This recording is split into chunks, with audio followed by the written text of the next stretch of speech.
So, while you are sitting, today we are starting our Begleitungsprogramm, the program which will support the exhibition of Stus. Please spread the word. Days catalog, which you can also take with you. Days insert with the whole program planned for until May 2025. Bring as many people as possible. Call, and in case you're taking catalog, it's of course for free, but if you want to join our joining fundraising done by Vice and Pritula, which is actually helping fundraising to build shelters in schools in Kharkiv region, please donate, join us via QR code or in cash if you like. And it was a great pleasure to work with Margarita, and I'm really jealous of you that you will have this lecture and will listen this. And I'm really thankful for work which you have contributed, your ideas, always holding us on the correct pace. And I'm inviting main researcher of the exhibition was Stus, Margarita Yegorchenko.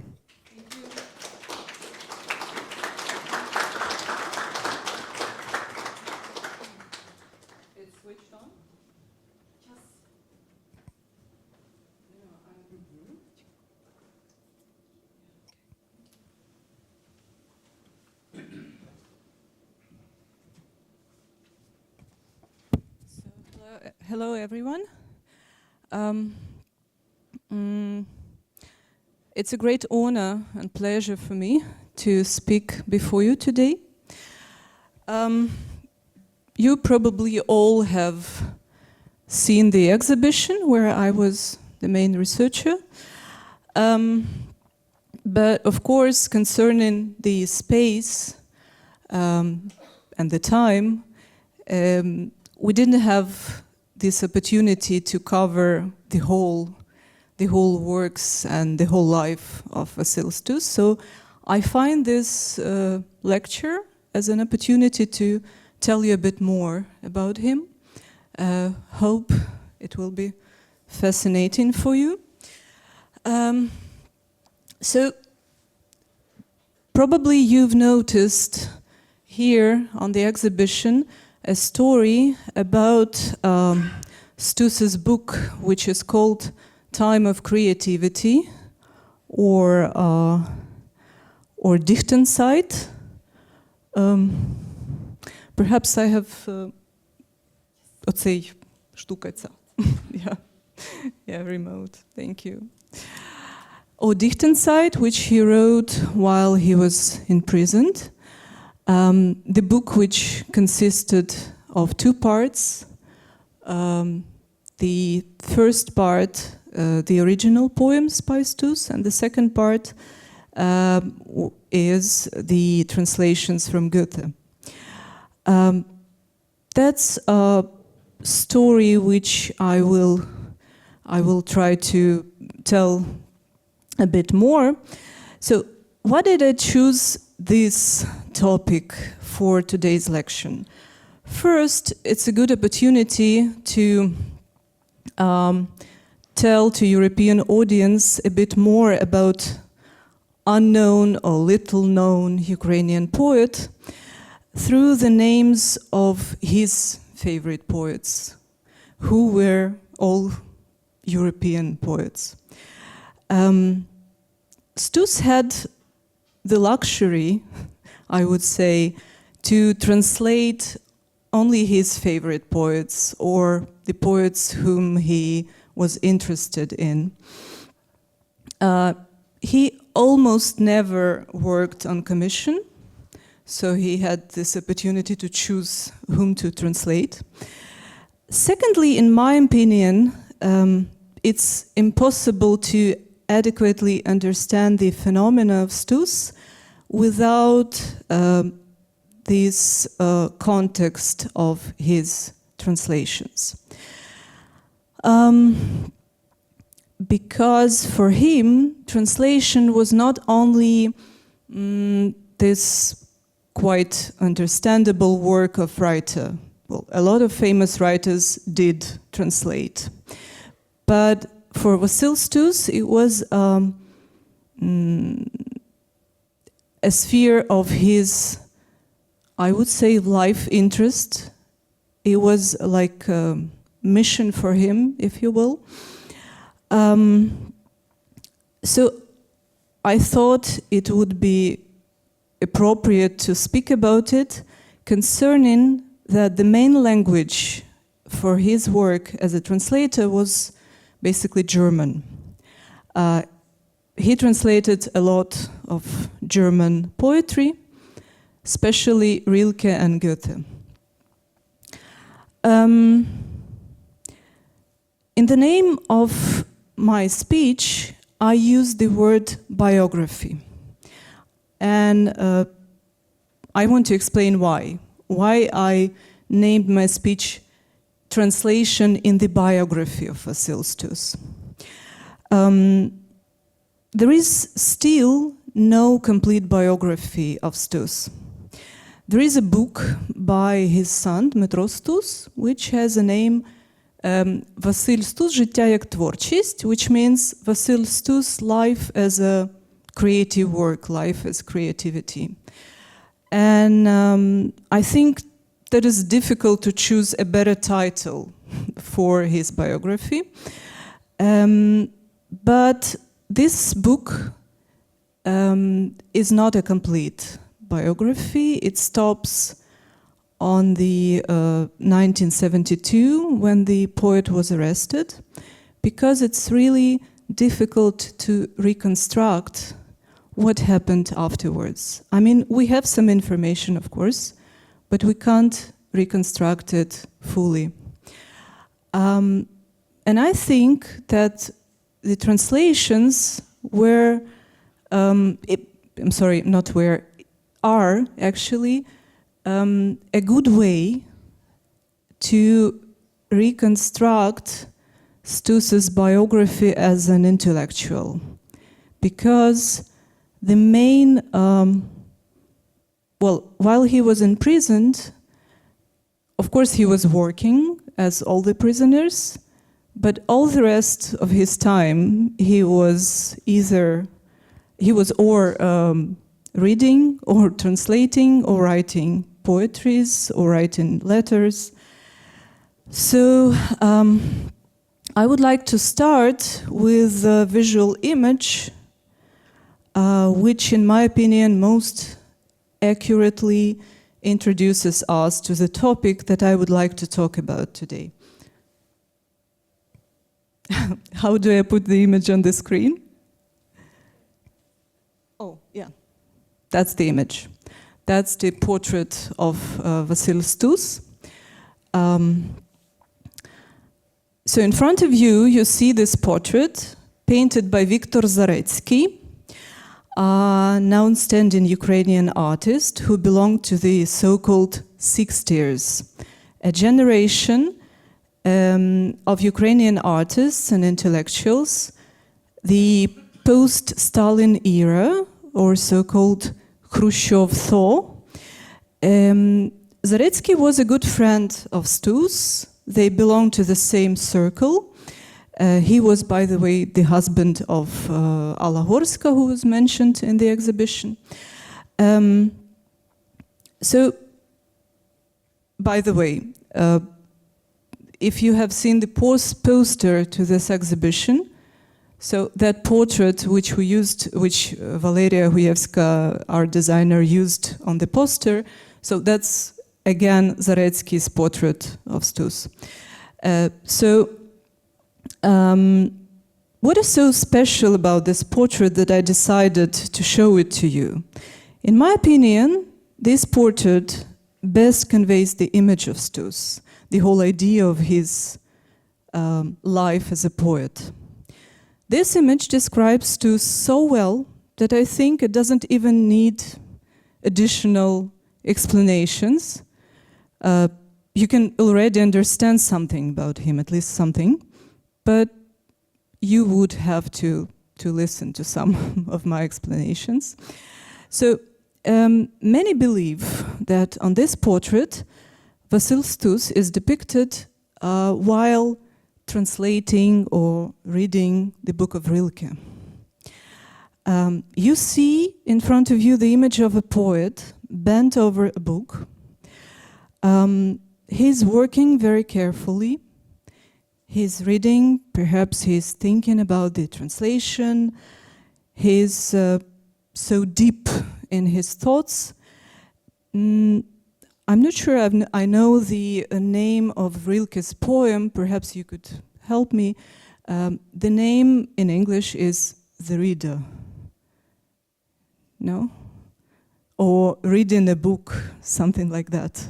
Perhaps some of you would remember this poem. But anyway, I think that this is a good illustration for this poem. So purely visually, when we see this image, especially the hands, you could see that they're almost in the center of the composition. You could tell that it's somehow reminiscent to some iconic images, especially the hands. And this refers us to the image of poet as a saint. That's a traditional vision, which refers to the poet as a medium, as someone who lives in the realm of spirit, perhaps. So actually, such a view on poetry was very natural for Stus, as well as the, I think, modernist poetry. Although the picture was done in the 1971, before Stus's imprisonment, but shortly before it. One more thing should be noted, which is clearly manifested in this picture. The physical space around the poet is extremely narrow, but at the same time, it's fulfilled and boundless thanks to the presence of the poet himself and the book. Actually, this image is very accurately reflects Stus's work on translations in the later years. In January 1984, during his second imprisonment, a year before his death, Stus wrote to his son, quotation, "For me, there are probably three poets, Goethe, Rilke, and Pasternak." Perhaps I should also note that Stus's attitude towards Rilke and Pasternak changed throughout the years, while Goethe remained for him a big authority. But I'm trying here to consider Stus's communication with Rilke as a dialogue, not even as a translation, but as a dialogue, artistic dialogue, if you will.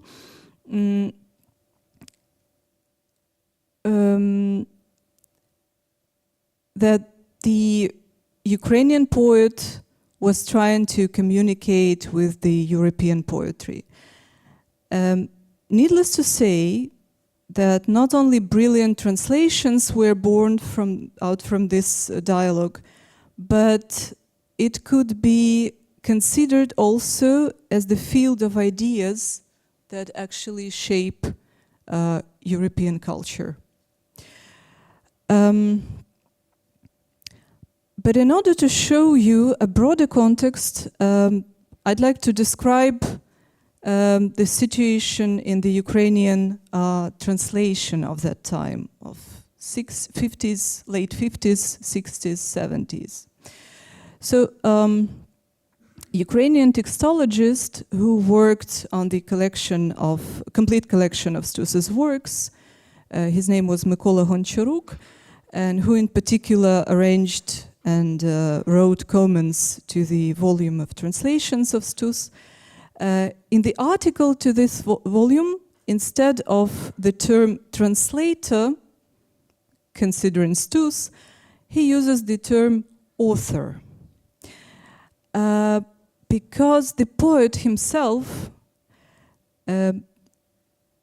saw the translation as the creativity, and usually did not use the verb translate. So Vasyl Stus, you could hardly find a word translate, translation in his works, because he would prefer to use the verb to give back, віддавати, to give back some the author's work in another language. And really, sometimes you can't distinguish between Stus's original poems and the translations. Even in his notebooks, I will try to find it now. No, just a second. So even in his notebooks, you could sometimes, you could sometimes see also his original poems and the translations. Sometimes you have to really investigate whether this is a translation or Stus's text. And it's not always easy to do that because Stus's language as a poet is rather difficult. I think it might be characterized as Rilke's influence at the same time, and as well his own intention to go deep in his own language, in the Ukrainian language. Okay. Oh, I think that is the portrait I was talking about in the beginning from the poster. Just a second. Okay. So, so needless to say that the translation is not only the interaction of languages, but also the interaction between cultures. Moreover, translation is often a significant factor in the formation of national identity, which was actually the case of the Ukrainian culture. The nation-building function of translation in Ukrainian culture, which started in the 19th century, was still going on in the 50s and 70s when Stus worked. In particular, in 1958, the magazine Situate, Universe, was started in Ukraine. And this magazine was actually devoted to translations from the world literature. Whole series were launched in the Ukrainian publishing houses at that time, like Tops of World Literature, Pearls of World Lyrics, Foreign Novel, and so on. At this time, a lot of really great translators worked. And I should perhaps mention only two of them, Микола Лукаш and Григорій Кочур. I would like to show you the photo of Григорій Кочур. So, when we speak about Ukrainian 60s and the translations, we can't but mention this man. Kochur was a long-term prisoner of Stalinist camps. He was much older than Vasyl Stus, and his his generation. He belonged to the generation of 30s, Ukrainian 30s, when the totalitarian state captured all possible spheres of life, including language sphere. In particular, the Ukrainian language was limited to at the level of vocabulary. There was vocabulary that was declared nationalistic, so some words were, so to say, oppressed. You could not use certain words. You could not use archaic words. You could not use some specific words which were perhaps closer to Polish language, for example. Thus, that was a project of creating so-called new language, Novomova, which was used widely in the translation of the authors of Marxism-Leninism. I don't know if you know this term, perhaps. So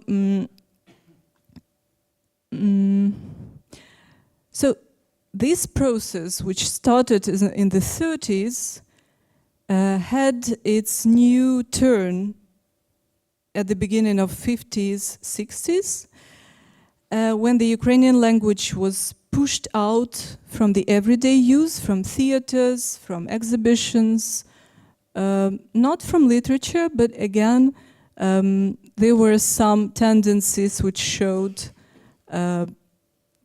the processes which I mentioned above. So this unification tendencies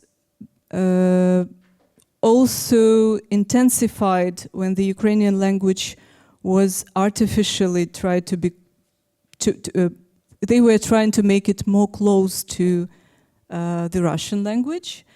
So translators were often accused of using the vocabulary and syntaxes which were not characteristic for the Ukrainian language. Every editor at a major publishing house had a list of unwanted words and phrases that he had to watch out for the texts that he received from the translators.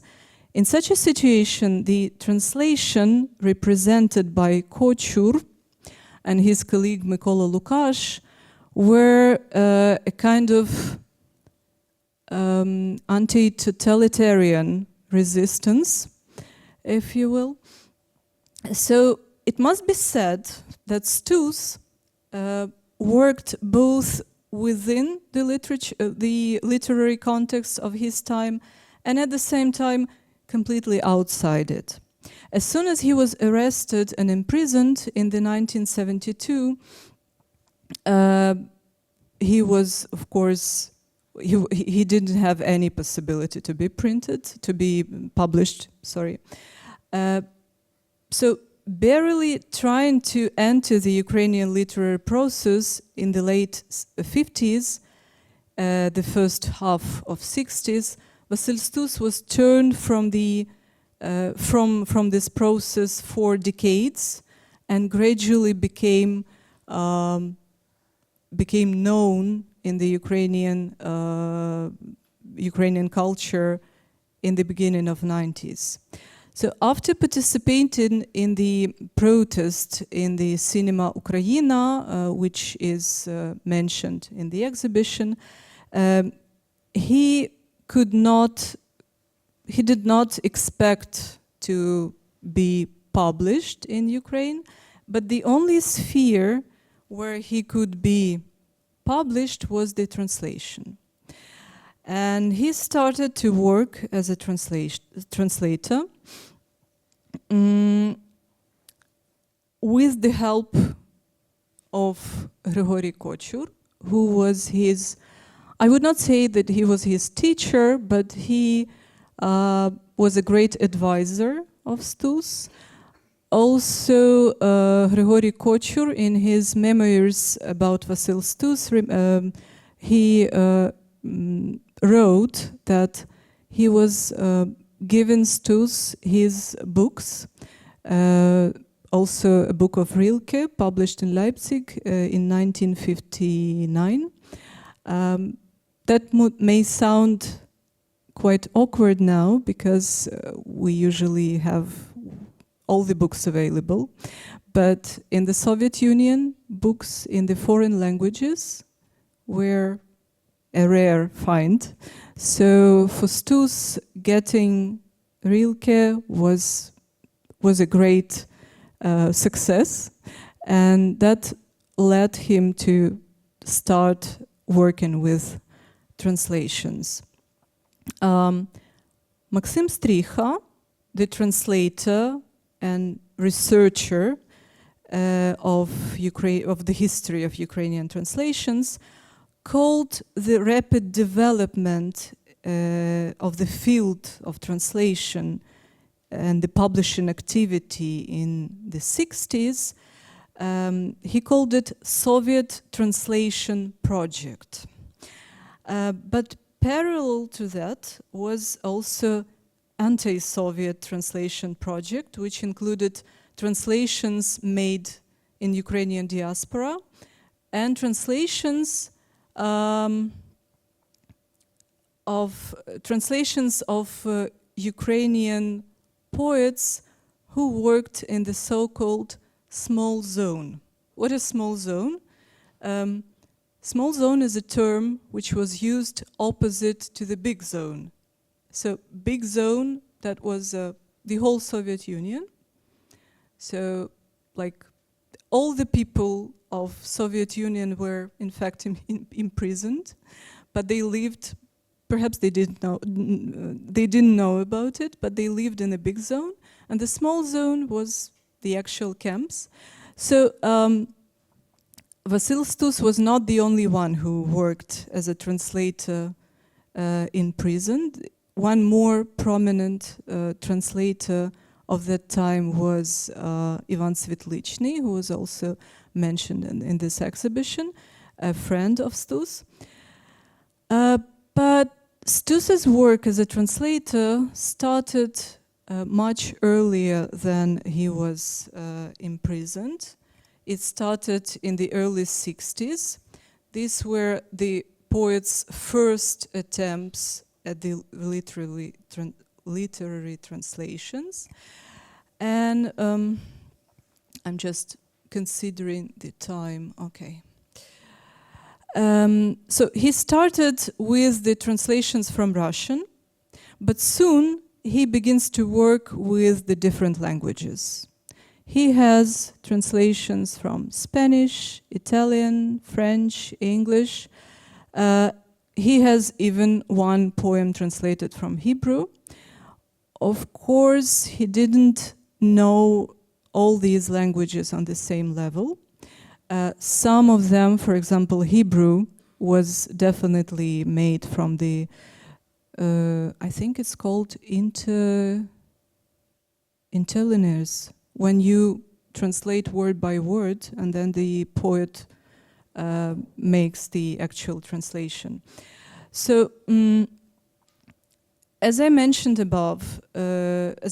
before, German was his major language.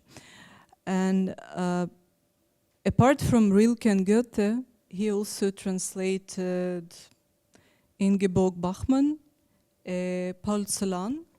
I just wanted to show you. Yeah, here is Paul Celan, The Fugue of Death. That's perhaps his most famous poem. Many think that this is the best translation into Ukrainian. This is Stus's handwriting.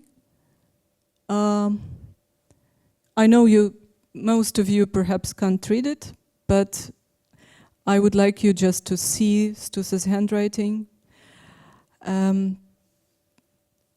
which I have a pleasure to work with. So the actual arrest and the preliminary custody, which lasted for 9 months, and which clearly showed that translation is not only a literary work for Stus. At this time, between January and September of 1972, Stus created the collection Time of Creativity, Dichtenzeit. Let me show you the cover of, sorry, it's here. Perhaps it's not so good. Yeah, but you could see the cover made by Stus. It says Час творчості in Ukrainian and then Dichtenzeit. Finis coronat opus, which means the final result is the crown of the efforts, yeah, or the work, yeah. So he wrote this book during his preliminary custody, and this book, which he made, these 2 notebooks, were taken from him. So he didn't know if he will have it back, and that's a story of loss. But I would like to now to jump to Rilke, because I see we have 10 minutes left, and sorry, just a second. Perhaps you have paid your attention in the exhibition to the information about the book Zimovi Dereva, Winter Trees, where Stus in the foreword for this book, he wrote that one of his favorite poet is Rilke. And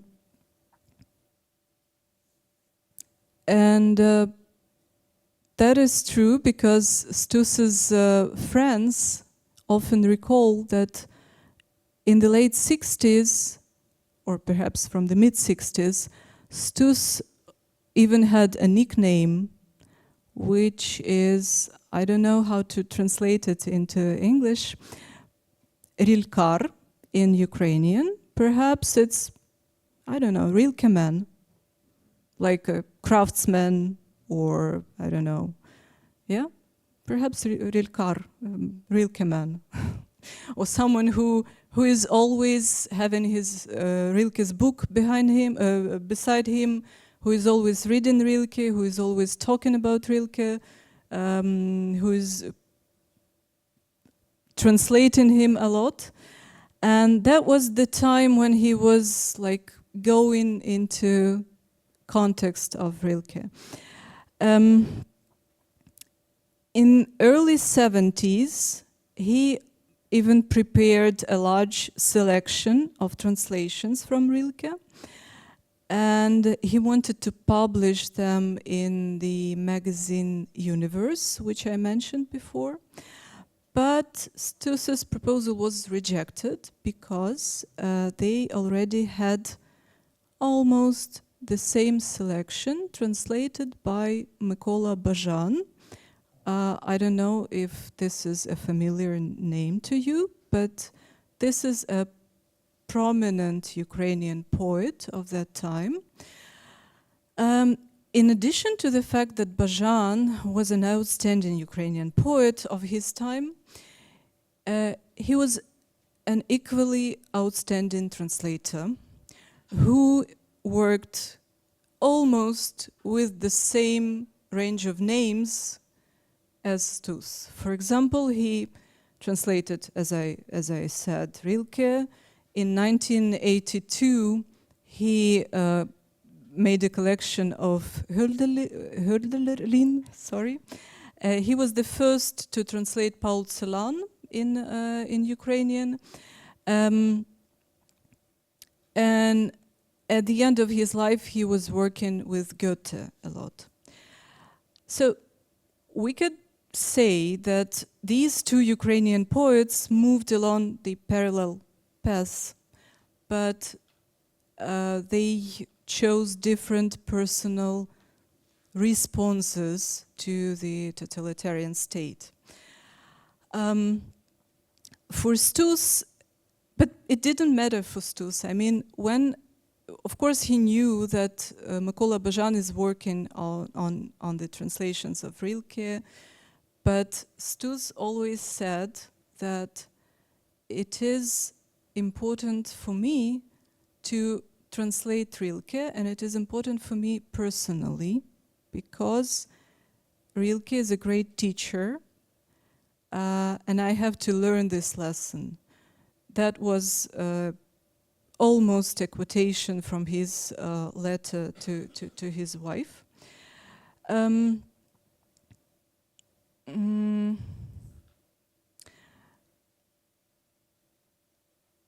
It's also necessary to add that Stus was really attracted to the European modernism, and the idea that a text is substance which needs to be learned, to be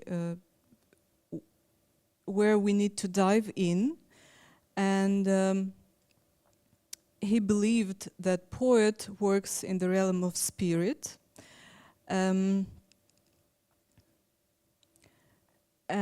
Stus understood the translation itself as the most intense way of reading the poetry. So for him, it was not only work with language, but also a way of learning the world of the other poets. That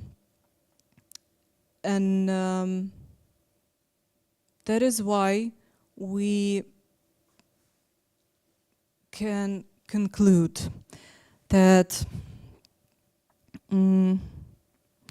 Stus as a poet grew with the ideas which were fundamental for Rilke and the European poetry as a whole, but he himself created with his own life and living example of resilience to the totalitarian state, but this resilience based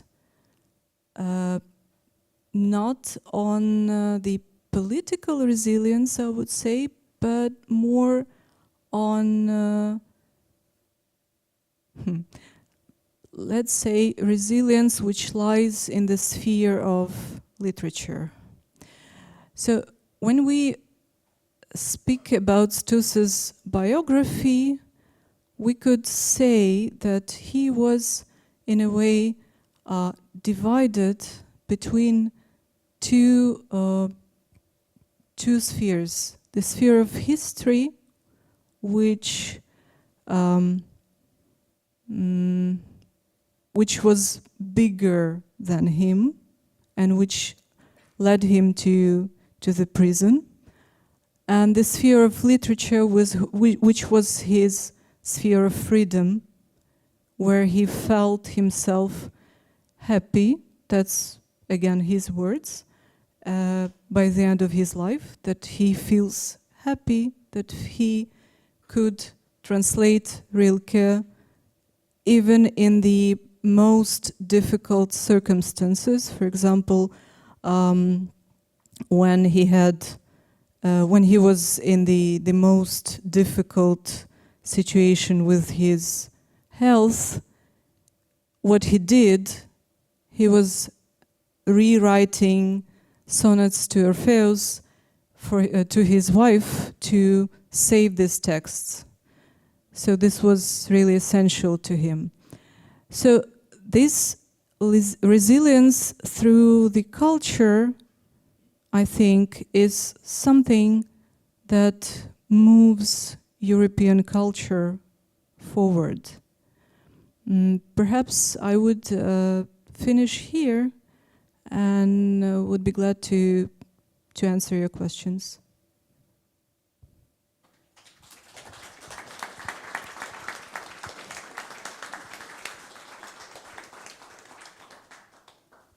So now you have opportunity to ask a question regarding this lecture or in general about the work on project as the researcher.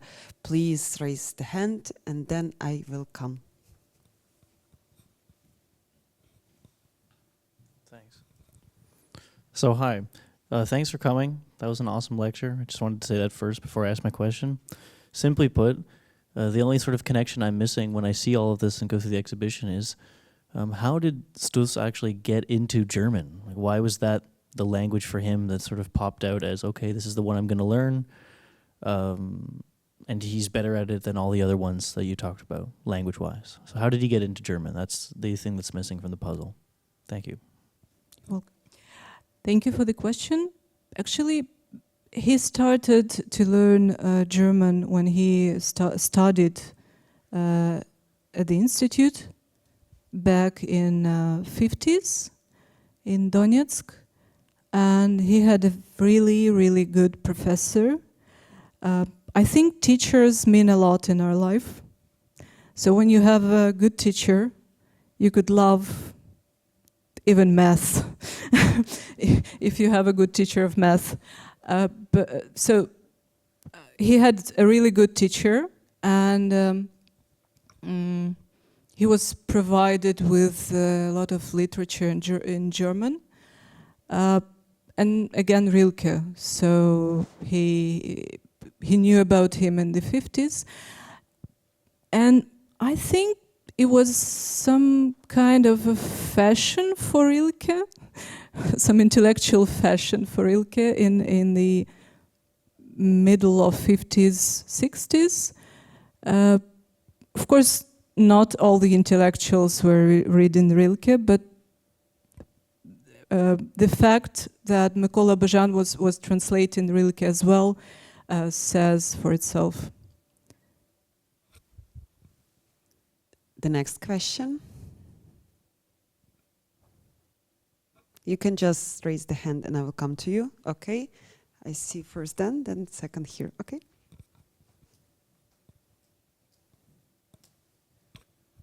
Hi. You said Goethe was the constant in his life, poetically, and Rilke was obviously very important, but you alluded somewhere in your speech that perhaps at some point that changed. Could you maybe just expand on that? What happened? You mean why Rilke was important? No, he was important, but I understood from your comments that at some point his assessment of Rilke had changed at some point in his life, is what I understood. Yeah. Actually, we could understand it only from his later letters, which he wrote during the second imprisonment in the beginning of the 80s, when his attitude to life changed a lot, I would say. When you read his letters from the second period of his imprisonment, it's like you are reading letters somewhere from, from a different side of this world, if I may say so. What he wrote about Rilke, about Pasternak, also about Marina Tsvetaeva, that he feels like those poets are not being quite honest.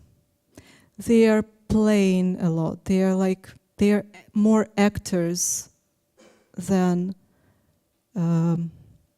poets. For Stus, the notion of honesty was really, really important through all his life. So what he didn't like about Rilke at the end of his life is that he, again, that's the view of Stus, is that he was not quite honest in his texts and perhaps in his life as well. And this could be, we can understand it because as we know, Rilke had absolutely different biography comparing to Stus. So these are actually absolutely different poets, but at the same time they had something in common, and Stus found something in Rilke that kept him beside this poet through all his life. I don't know if I answered your question.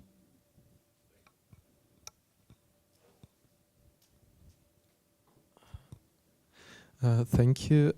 My question is more of maybe conceptual a bit, but when you said resilience in culture or to culture, and that it is important also in terms of like European In culture. Yeah, to the totalitarian state. So you meant resilience, so eventually in a political sense, resilience to totalitarianism. So not only in culture, but in political as well.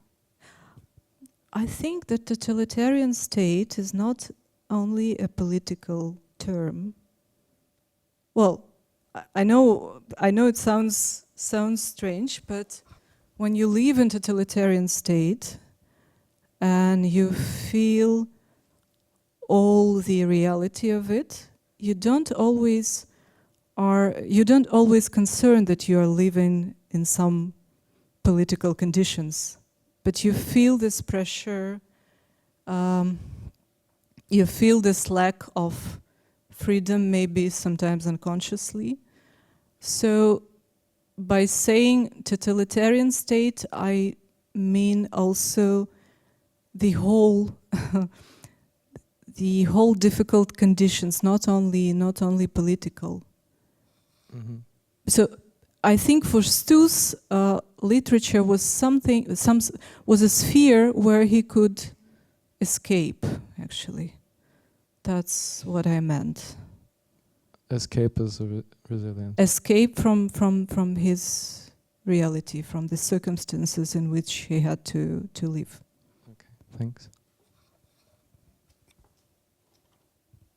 So, another question? Yes. I have a question which is not linked to literature, but to the role of the Medvedchuk in the life of Vasyl Stus. What do you think? Could have he done something different? Yesterday we heard his statement of his son that he practically kind of like mentioned that, you know, the role was somewhat innocent. What do you think? I don't think that the second trial and the result of that trial depended on Medvedchuk. I think it would be who? Yeah, he was, but why didn't?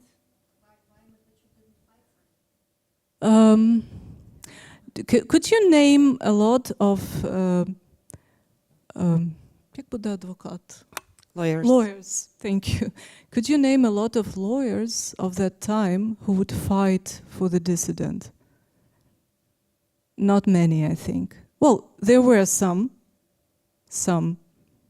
but not many. Because I would say more.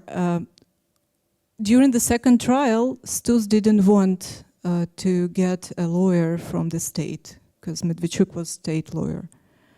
So he didn't want him. He wanted to defend himself. But yeah, it happened so. So I think if it was not Medvedchuk, there will be someone else. So I don't think he did something that influenced the final result. That's what I think.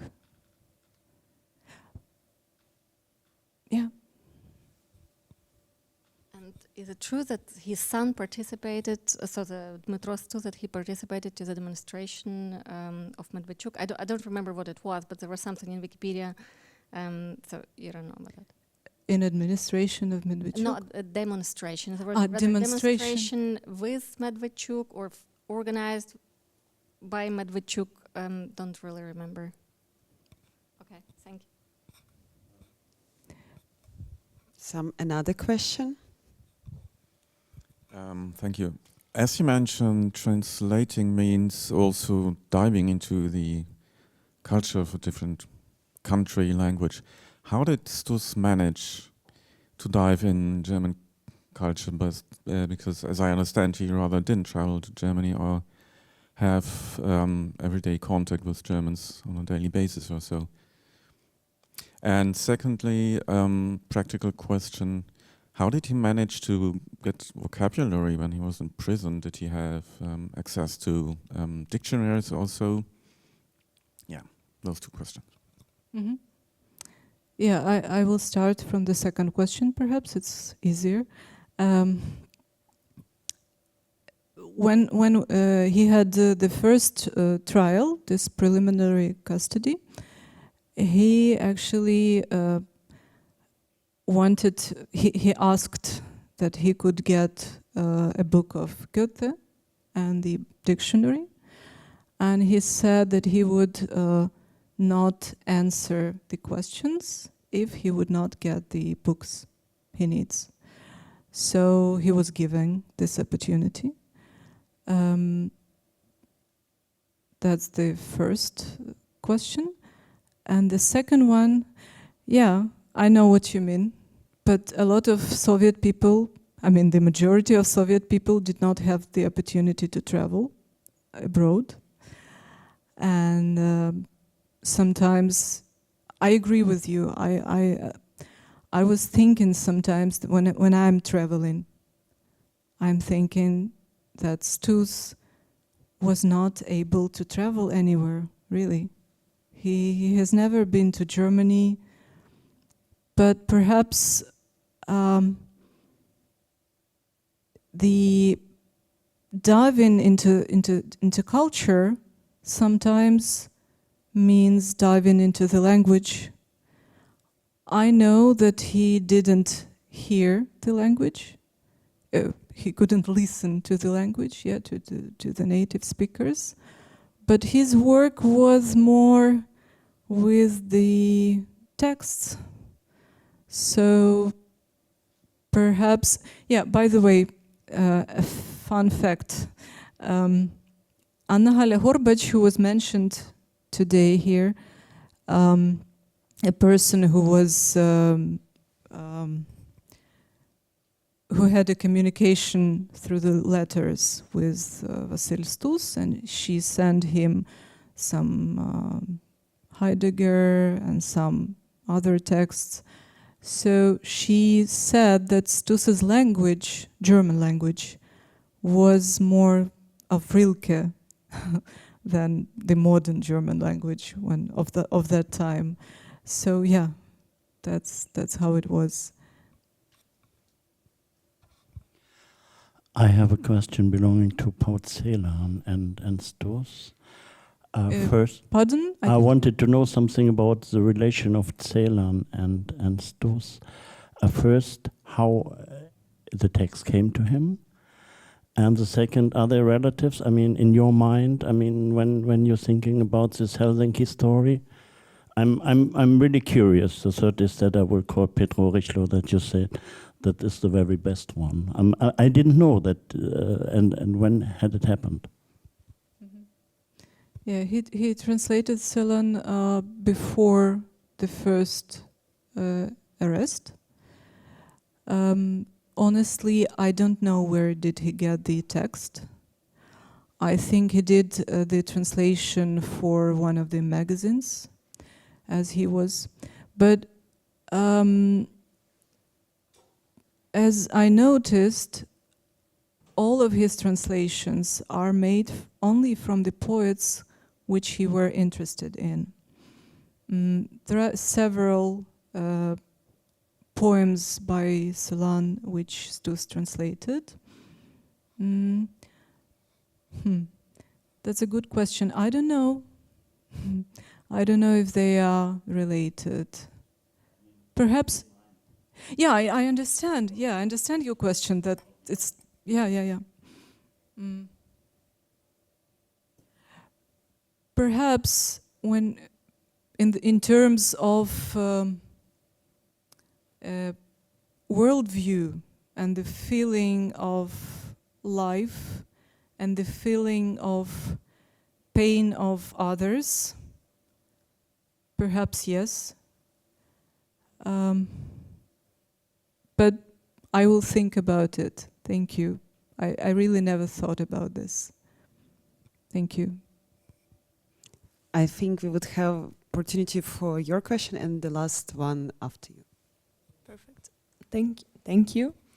I wanted to ask you more about his wife, because you said he wrote letters to the wife, so I assume he had a wife. Because usually with dissident Ukrainian poets, writers, the wives or their lovers are often overlooked, though they play major parts in their lives. So I was just wondering what, if you know, obviously, what was her life like, and how was she involved in his work, or what is known about her? Thank you. Of course, she was involved, but she was working in a completely different sphere. She was an engineer, but still, when you are married to a poet, you have to be involved. The main, how to say, the main way to get the texts by Stus from the prison outside to the free world was letters. So he wrote his letters to wife. They were very broad, and of course they were addressed not only to his wife but also to his friends. I mean, he wrote like it is to his wife, but when she received his letters, she gave them to the whole circle of his friends, because he was limited with the quantity of the letters. Like, you could write one letter to family and one letter to friends a month, roughly. She was the one who rewrote texts by Rilke to him. She was the one who was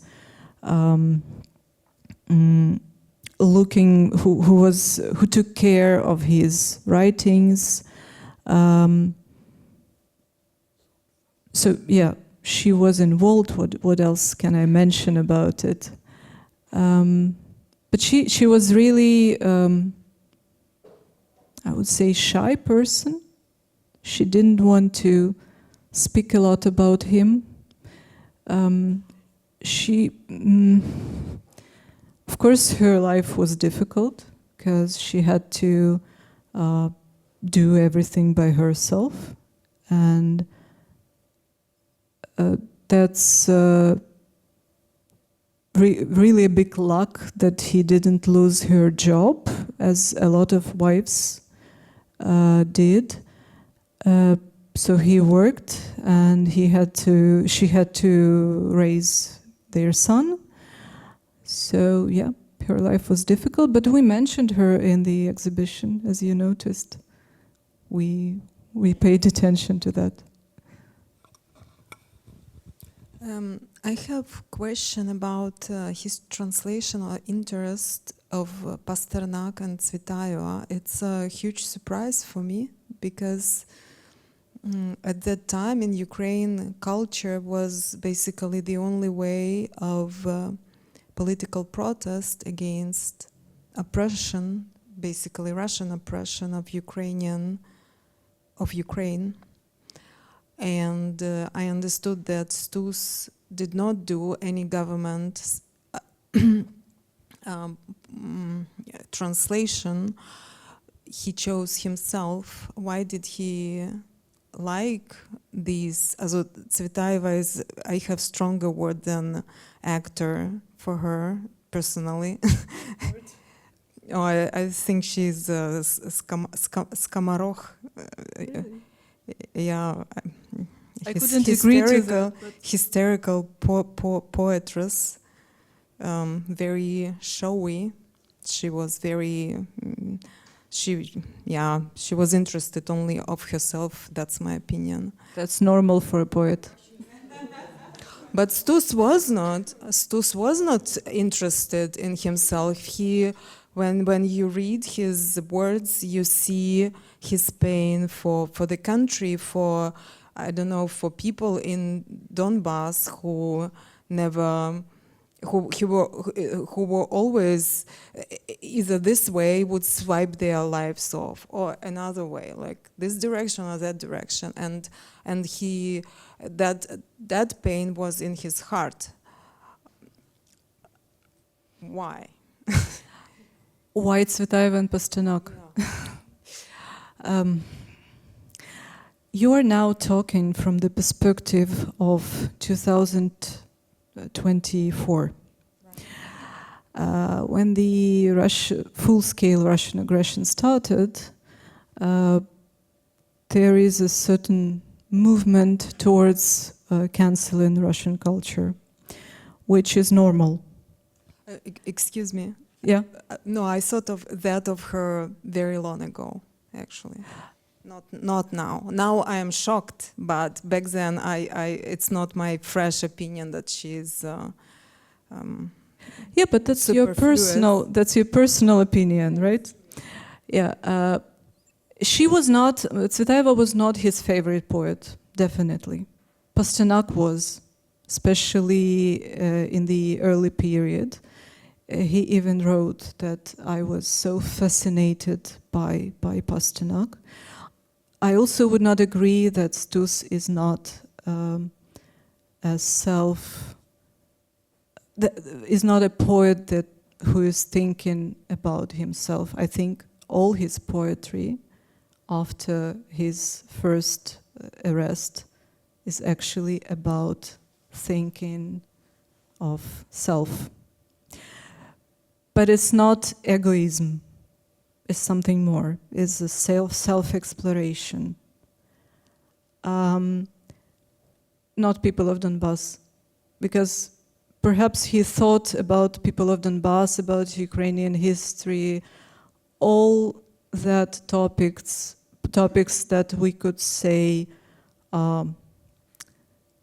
poetry about history, poetry about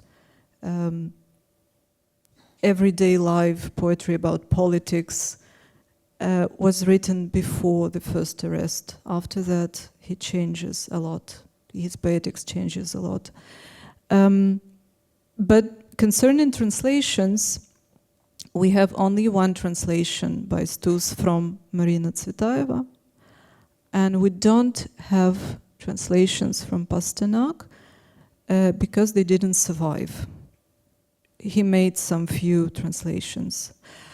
And considering Tsvetaeva, there is a absolutely great letter by Vasyl Stus to his son, where he reflects on Marina Tsvetaeva and her attitude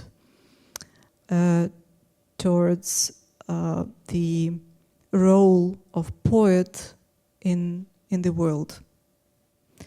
Because she has, of course, she reflected on that a lot, maybe not in a way that you like, or many. I know that there are many people who doesn't like Tsvetaeva, so that's normal. But for Stus, it was really, really meaningful, and he wrote about it a lot.